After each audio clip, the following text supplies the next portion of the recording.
আসসালামু আলাইকুম ওয়া রাহমাতুল্লাহ। শাহ মদিনা দরবার শরীফের পক্ষ থেকে সকলকে জানাই আন্তরিক মোবারকবাদ। আমি প্রতিদিনের মতো আজও আরেকটি গুরুত্বপূর্ণ বিষয় নিয়ে আলোচনা করার জন্য উপস্থিত হয়েছি। সে বিষয়টি হলো বক্তি কি, বক্তি দেওয়ার সময় কি মন্ত্র পড়তে হয়।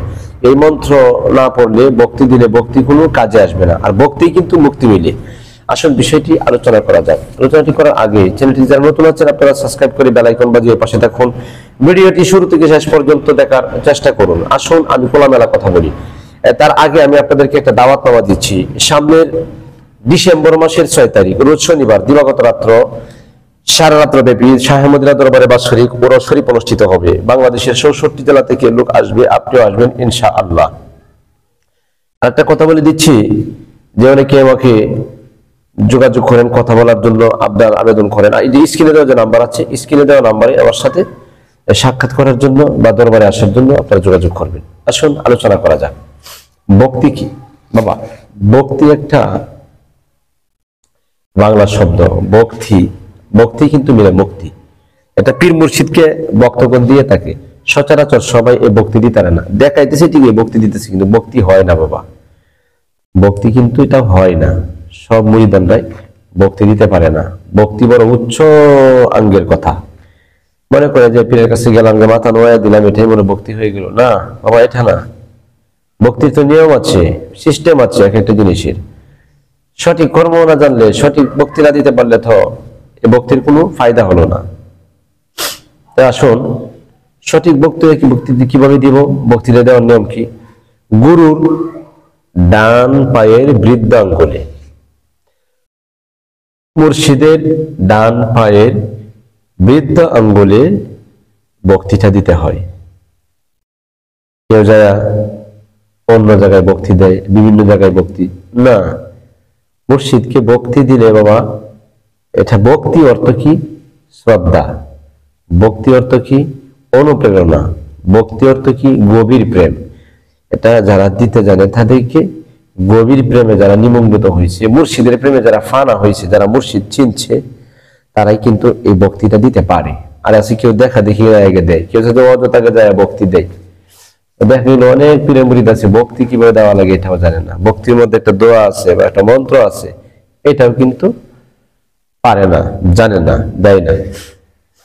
আসুন এই বক্তিটা হচ্ছে শ্রদ্ধা, সম্মান। মুর্শিদকে সম্মান না করলে, শ্রদ্ধা না করলে, ইজ্জত না দিলে বাবা, এটা তো আদবের খেলাফ হয়। আর আদবের খেলাফ হলে কিন্তু বেয়াদব হয়। বেয়াদবের অন্তরে কোনো কিছু থাকবে না, তাসির হবে না কোনো কিছু। মুর্শিদের কথা, ফায়েজ, যাই কিছু হোক না কেন, বক্তিটাই কিন্তু মুক্তি মিলে।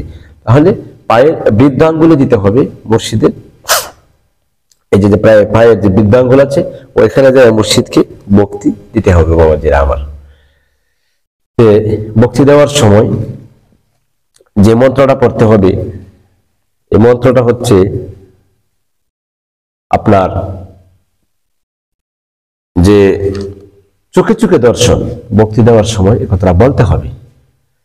চোখে চোখে দর্শন, চার চোখে নিরঞ্জন, বক্তি দিলাম আমি,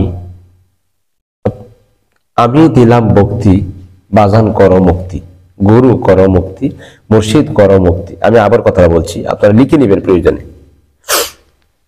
চোখে চোখে দর্শন, চোখে চোখে দর্শন, চার চোখে নিরঞ্জন, আমি দিলাম বক্তি, মুর্শিদ বা গুরু করো মুক্তি। কথা বলেই বক্তি দিতে হয় বাবা, কারণ মুর্শিদের দরবারে বক্তি গুণে মুক্তি। আর সবার প্রতি কিন্তু ভক্তি বিশ্বাসটা, এটা যে এটা একটা আলাদা একটা সাবজেক্ট বাবা। ভক্তি বিশ্বাস ছাড়া কিন্তু আপনি কোনো কিছু পাবেন না। আপনার ভিতরে যদি ভক্তি বিশ্বাস না থাকে, এই জন্য একটা বিশ্বাস ভক্তি থাকলে মুক্তি কে জানে কার ভাগ্য হয়, একটা কালাম আছে এভাবে। সচরাচর মুরিদরা কিন্তু আগাইতে পারে না। যাদের প্রতি মুর্শিদের দয়া থাকে, নজর থাকে, মহাব্বত থাকে, তারাই কিন্তু বাবা আগাইতে পারে। এখানে কিন্তু একটা কথা আছে যে মুর্শিদকে ভক্তি দিলে কি হয় বাবা? প্রেম জাগ্রত হয়। আপনার যে দেহ আছে, দেহের মধ্যে যে নূর আছে, নূরগুলি আপনার জাগ্রত হয়, খালি মুর্শিদের কাছে পেতে চাই। মানে কত কাছে? আত্মার সাথে আত্মা, এত কাছে পেতে চাই। কারণ ভক্তি না দিলে কিন্তু মহাব্বত পয়দা হবে না, হবে না। ভক্তি দিতে হয় কই? পায়ের বৃদ্ধাঙ্গুলে, অন্য কোথাও না, পায়ের বৃদ্ধাঙ্গুলে, ডান পায়ের বৃদ্ধাঙ্গুলে। এই জন্য দয়াল গুরুকে ভক্তি দিবেন, ভালোবাসবেন হৃদয় থেকে, মন থেকে শ্রদ্ধা করবেন।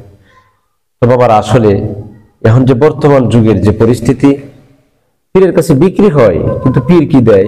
কিছুই তো দেয় না। দেখবেন আপনার মুর্শিদ যে দর্শন সত্যিকার অর্থে যদি আপনি মারেফত জগতের কোনো কথা বলেন, আপনার মুর্শিদ আপনাকে দিবে যদি আপনাকে ভালোবাসে, আর মুর্শিদ যদি জানে। আর যদি না জানলে থাকে, তাহলে মুর্শিদের সাথে কথা বললে লাইন কাটিয়ে দিব, লাইন কাঠিয়ে দিয়ে আপনার সাথে ওইটা বলবে, এটা বলবে, রাগ করবে, বিভিন্ন কিছু করবে যে আমার থেকে বেশি বুঝো নাকি, বেশি জানো নাকি। তখন কিছু গুমরা মুরিদ আছে বাবা, এই গুমরা মুরিদ গুলি কিন্তু জাহান্নামে সাঁতরাইবো, যে দর্শি আগুনে জ্বললেও জ্বালাও, এনে গেলেও যাও না। এটা তো না, এটা তো বিবেক। আল্লাহ বলছে তুমি বিবেক কাজে লাগাও, জানতে শুনে কেন কেন যাবো। আর বলবে যে আমার এটা দেও, ওইটা দেও, ওইটা এটা, মানে দুনিয়ার যত চাহিদা আছে সব সে মিটাইতেছে পীরে ভক্তের কাছে। বক্তে কি পাইলো একবার চিন্তা করছে? বোঝা তো ঠিকই মাথা বলে নিতেছে, মুরিদের জন্য দালাল লাগাইছি, হেন ওই মহিলার লাগাইছি, আমি এটা না, এটা ঠিক না বাবা। আমি আশা করি, আমি আমার কোন মুরিদকে আমি বলি না যে তুমি মুরিদ বাড়াইবা, তুমি এই করবা, তুমি এই করবা। আমি তো মিডিয়াতে কথা বলি, আমার বক্তব্য যারা আছে আমার সাথে যোগাযোগ রাখে, তারাও তো এই কথাগুলি শুনবে ইনশাল্লাহ। আমি এটা গর্ব করে বলতে পারি যে আপনারা মুরিদ বাড়াইবেন, মুরিদ দেন না, এই কথা কোশ্চিন কেন আমি বুঝি না। আমি এরকম বলি যে আপনি আছেন, আপনি একা থাকেন, একাই আমার যথেষ্ট। মুরিদের প্রয়োজন নেই, কারণ হাজার হাজার মুরিদ আমার দরকার নেই। হাজারের মধ্যে যদি একজন থাকে, এটা যদি ফল দেয়, এটা বৃহৎ সরে যাবে। আর হাজার থাকলে কি হবে, যদি আপনি নষ্ট হয়ে যায়, নষ্ট হয়ে যায়, এটা দরকার নাই তো। এই জন্য হক্কানি পীর মুর্শিদের সহবত নিবেন, যারা দুনিয়ার কথা কম বলে। আর দুনিয়ার প্রয়োজন নেই বাবা। পীরের দরবারে আপনি খেদমত করবেন, জানে মানে কিভাবে মুর্শিদের দরবারে উরস হয়, খেদমত করবেন। মুর্শিদের দরবারে মাসিক মাহফিল হয়, সাধ্য অনুযায়ী খেদমত করবেন। এবং মুর্শিদের মাদ্রাসা, মসজিদ এটি করার জন্য যদি কোনো আপনার কাছে সহযোগী চাই, আর চাবে কেন, আপনি তো এমনি দিতে রাজি, আপনি তো এমনি দিবেন। এই আর ওইটা নাই, এটা নাই, এটা নাই, এটা না বাবা, এটা না, দুনিয়াদার কিচ্ছু পাবেন না।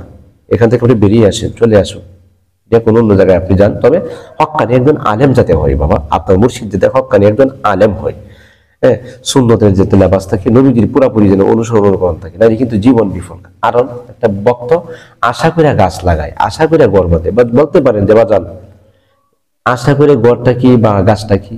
আশা করে গড়টাই তো এটা বাজান। আমি যে পীরের কাছে মুড়ি দিলাম, আপনি যে হইলেন, এটা তো একটা গড়, এটা আশা করে বানছি না, এটা হচ্ছে সুখের গড়, এটা যাতে না ভাঙে। হ্যাঁ, এটা কিন্তু একটা আশা করে লাগানো হয়। এরপরে আপনার আশা করতে গাছ লাগানো হয়। গাছ মানে কি? মুর্শিদ হচ্ছে একটা গাছ, মুর্শিদ মানে কি? গাছ। আর যে বক্তগুলি আছে, এই বক্তগুলি একটা ফল, এখান থেকে ফল বিস্তার করবে।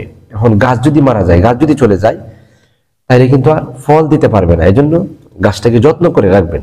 গাছকে মুর্শিদ, গাছটাকে খুব যত্ন করে রাখবেন। এই জন্য সাধক বলছেন। আমার কথা হয়তো আপনারা অনেকে তিক্ত হতে পারেন বা বলে কষ্টও নিতে পারেন, কারণ আমি তো খোলামেলা কথা বলি, অনেকের গায়ে আবার লাগতেও পারে। কারণ কত পীরের মাথা নষ্ট, কত পীর যে আমাকে ফোন দেয় মোবাইলে, যে আপনাদের কথাগুলি বন্ধ করেন, আমাদের মুরিদ ঘর, আমাদের মাথা খাইয়ে ফেলছি, আমাদের দরবার থেকে মুরিদ ছুটে যাইতেছি, কমে যাইতেছি, এরকম। তা ব্যবসা করবেন কি কারণে? ব্যবসা করলে তো কমবে। পীর মুরিদ তো ব্যবসার বিষয় না। তা আমি তো ইনশাল্লাহ মুরিদ করার জন্য, আমি মুরিদ যে করব, মুরিদ করার জন্য, বায়াত নেওয়ার জন্য কত মানুষ দিওয়ানা পাগল ওয়াইটিং রাখছি, অনেক কি অপেক্ষায় রাখছি, যে অপেক্ষা করেন। কেউ 1 মাস আছে, কেউ 2 মাস, কেউ 6 মাস, কেউ 1 বছর, এভাবে অপেক্ষায়। আর মুরিদ হইতে আসছে, আগে জিজ্ঞেস করেন যে মুরিদ হইতে আইছো, কয়জন আইছো? এটা কি ব্যবসায়ী পীর? আপনারা চিনতে পারেন না যে ব্যবসায়ী পীরকে আর কে সঠিক পীর? এটাও যদি না চিনে খালি পীর হইলেই ধরে ফেলেন, তাহলে তো বাবা এটা আর বোঝানোর মতো আমার কোনো শক্তি সাধ্য নাই। যে পীরে কয় যে মুরিদ বাড়াও তাড়াতাড়ি, নাইলে কিন্তু উপায় নাই। এইটা ঠিক না, বুঝলো? এইটা তুমি এটা দিও, তুমি এটা দিও, তুমি এটা দিও, এটা ঠিক না। কারণ একটা গুরুকে, একটা মুর্শিদকে একটা ভক্ত কম দেয় না। তার জীবন যৌবন এবং তার যা কিছু আছে সমস্ত কিছু আল্লাহ রাসূলের জন্য বিক্রি করে দেয়, তার কাছে বিলীন করে দেয়। আর কাটি মুরিদের কাছে তো চাইতে হয় না। আর যে মুরিদের কাছে চায় আনতে হয়, সেটাও আবার মুরিদ না। এটাও আবার মাঝে মধ্যে পীর মাসে পরীক্ষা করে, দেখি কতটুকু। আবার যদি বেশি যন্ত্রণা দেয়, বেশি জ্বালায়, এইটা এইটা এইটা, ওইটা লাগবে, ওইটা লাগবে, এ তো পীর না। পরীক্ষা করতে পারে, কোনো সাধনার দিকে নিয়ে পরীক্ষা করুক। কোন সাধনার জগতে যখন নিবে, তাকে নিয়ে একটু পরীক্ষা করুক, দেখুক যে সাধনার দিকে পাগল, মুর্শিদের দিকে পাগল, নাকি দুনিয়ার অর্থের দিকে পাগল, এটা একটু পরীক্ষা করুক না। এই জন্য আশা করি যেহেতু গাছ লাগাইবেন, মুর্শিদকে ভালো করে আপন করে নিবেন। তার বাড়ি দূরে হোক, আর দূরের সম্পর্ক কিন্তু মহাব্বতের হয়, যদি সে অন্তর থেকে ভালোবাসে। কাছে হইলে কি, যদি কর্ম না জানে, সাধনা না জানে, সঠিক না জানে, আপনাকে গোমরা পথে নিয়ে যায়। বাবা আমি হয়তো খোলামেলা কথা বলি, এই খোলামেলা কথা বলার কারণে কিন্তু অনেক মানুষ রাস্তা পাইছি, অনেক মানুষ রাস্তা পাইছি বুঝে। কিন্তু একটাই যন্ত্রণা আমি বাঁচি না, যা আমার কাছে বাইরে দিতে চাই, যে আপনার চরণ সেবায়। আহারে আমি তো একটা কথা বলি আপনাদেরকে, আমি আমার মতো করে গঠন করি। বিষয় হলো এটা, আমি আমার মতো করে তুলি। আমি কোনো পীরের মতো মত বা অন্য কারো মত দিয়ে কিন্তু আমি মুরিদ বানাই না। আমি আমার মতো গঠন করি, হাজার হাজার থাকুক, এটা বিষয় না। হাজারের ভিতরেও সে একজন, তবে সে কাঠি হতে হবে, এত হাজারের দরকার নেই। এই জন্য আসুন কাঠি পীরের মুরিদ হবেন এবং কাঠিভাবে থাকবেন এবং মুর্শিদকে মহাব্বত করবেন। এই শানটা আমি বলছি বাবাজিরা আমার। তা আসুন এই জন্য এই শানটা হচ্ছে মুর্শিদের শানে বাবাজিরা আমার। কারণ পীর মুর্শিদ যদি মনের মতো না হয়, দয়াল বাজান যদি মনের মতো না হয়, এবং মুর্শিদ যদি আত্মার শান্তি না দিতে পারে, মানে হতের আধ্যাত্মিক সাধনার কথাগুলি এই জগতে যদি আমার না নিতে পারে, আমার অপেক্ষায় রেখে ঘুরাইতে আছে, তাহলে কিন্তু মনের একটা জ্বালা যায় না।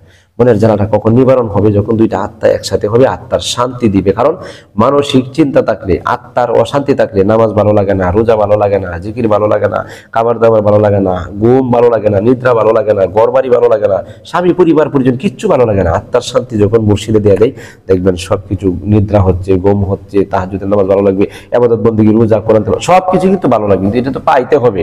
সে তো দুনিয়ার খাবারের উপবাসী নয়, সে তো আত্মার খাবারের উপবাসী, রুহের খাবারের উপবাসী। আসুন এই জন্য আমি শানটা বলছি। আসুন বাবাজিরা আমার, আর কত খান দাইবা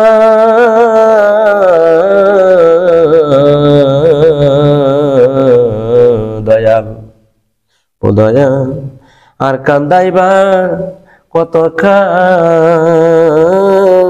বাজার, আমার গেল না রে দুঃখেরি কপাল মুর্শিদ, আমার তো গেল না রে দুঃখেরি কপাল। আওয়াজ করে ঘর বান্ধিলাম, থাকব সুখে চিরকাল। আওয়াজ কইরা ঘর বান্ধিলাম, আমি থাকব চির সুখে চিরকাল।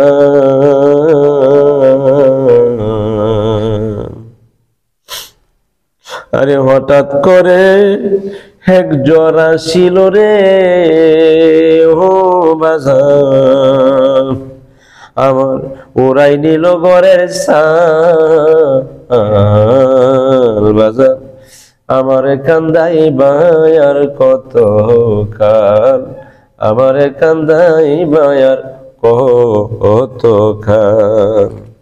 আশা কইরা গাছ লাগাইলাম, খাবো আমি গাছের মিষ্টি ফল,